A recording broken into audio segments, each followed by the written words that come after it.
ઝાલોદ અને ગુરુ ગોવિંદ લીંબડી તાલુકામાં ફોર્મ નંબર 7 મારફતે 2832 સાચા મતદારોના નામ મતદાર યાદીમાંથી કાપવાની કોશિશ સામે કોંગ્રેસ દ્વારા પ્રાંત અધિકારી કચેરી ખાતે ઉગ્ર વિરોધ પ્રદર્શન કરવામાં આવ્યું હતું। વોટ ચોર, ગદ્દી છોડ અને સાચા મતદારોના હક છીનવવાનું બંધ કરો જેવા સૂત્રોચ્ચારોથી કચેરીનું વાતાવરણ ગરમાઈ ઉઠ્યું હતું।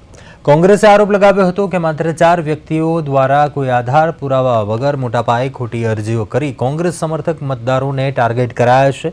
આ સમગ્ર પ્રક્રિયાને પૂર્વનિયોજિત રાજકીય ષડયંત્ર ગણાવી કોંગ્રેસે સીસીટીવી ફૂટેજ, બૂથવાર વિગતો સંપૂર્ણ તપાસની માંગણી કરી। કોંગ્રેસે ખોટી અરજીઓ કરનાર અને તેમના પાછળ રહેલી રાજકીય શક્તિ સામે તાત્કાલિક એફઆઈઆર નોંધવાની માંગ કરી। ચીમકી આપી કે માંગ ન સ્વીકારાય તો ઉગ્ર આંદોલન પણ કરવામાં આવશે।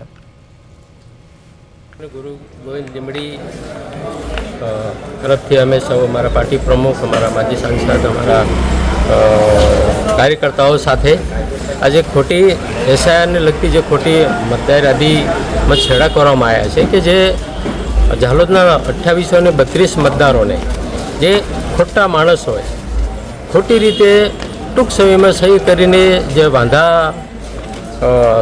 फॉर्म नंबर 7 जे रजू कर्या અને જે મતદારોને જે એમનો મતદાન કરવાનો અધિકાર છીનવવાનો જે પ્રયાસ કર્યો છે એમાં એવું જણાય છે કે ચોક્કસ ભારતીય જનતા પાર્ટીના અમુક નેતાઓએ અને અમુક બદ ઇરાદાથી જ આ મતદારોને કેન્સલ કરવાનો એક કારસો બનાવ્યો છે। અને સાથે એવું પણ જાણવા મળ્યું છે કે ઝાલોદ શહેરમાંથી ચોક્કસ કોમ્યુનિટીની જે ચોક્કસ કોંગ્રેસના મતદારો એમને જ વધારે ટાર્ગેટ બનાવવામાં આવ્યો છે। અને આ ષડયંત્ર એ રાતોરાત ઊભું કરી અને કોઈના કહેવાથી આ કર્યું છે તો આ કસૂરવાર 4 જણ છે એમની સામે સખતમાં સખત પગલાં લેવા જોઈએ અને ભારતીય ચૂંટણી પંચના આયોગના જે ગાઈડલાઇન મુજબ એમની સામે એફઆઈઆર નોંધાવી જોઈએ અને કડકમાં કડક સજા થવી જોઈએ।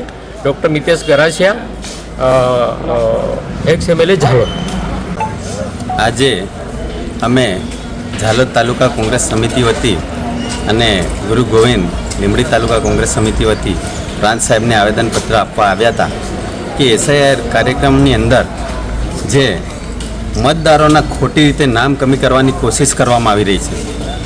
અહીંયા ઝાલોદની અંદર 2800થી વધુ બોગસ અરજીઓ જે 4 વ્યક્તિઓ કરવામાં આવી છે ભારતીય જનતા પાર્ટીના ઈશારે કરવામાં આવેલી છે।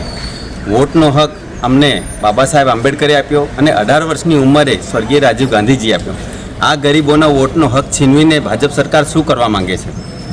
વોટનો હક અમને નહીં મળશે તો અમારું એક તો અહીંનું રહેવાસી અમે કહેવાઈએ નહીં, એની સાથે કે મતદાર યાદીની અંદર અમે વોટથી વંચિત રહીશું। અને ત્રીજું કે સરકારી કોઈ પણ કાર્યક્રમ હોય, કોઈ પણ એની અંદર નોકરીની જરૂરિયાત હોય કે અન્ય કોઈ કામ હોય તો એની અંદર ચૂંટણી કાર્ડ વગર અમે શું કરશું? એટલે અમારો વોટનો હક છીનવવાની આ ભારતીય જનતા પાર્ટીની સરકાર કરી રહી છે, આરએસએસના સંઘીઓ કરી રહ્યા છે।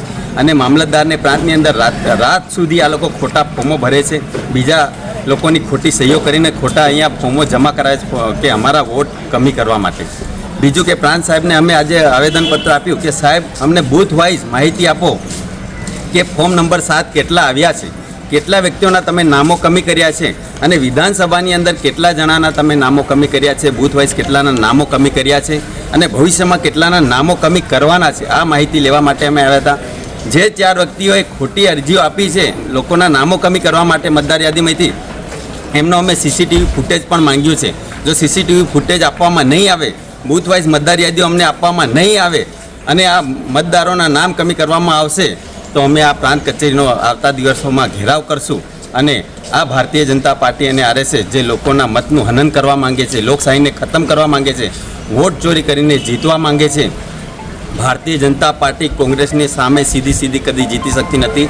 એટલે આવા ચેડા કરીને જીતવાનો અત્યારથી પ્રયાસ કરે છે અને ભવિષ્યનો અમારો વોટનો અધિકાર છીનવવા માંગે છે। એટલે પ્રાંત સાહેબને પણ અમે આજે ચેતવણી આપીને આવ્યા છે કે સાહેબ તમે અઠવાડિયાની અંદર અમને મતદાર યાદીઓ નહીં આપો તો અમે અહીંયા ધરણા કરશું અને આ પ્રાંત ઓફિસનો ઘેરાવ કરશું।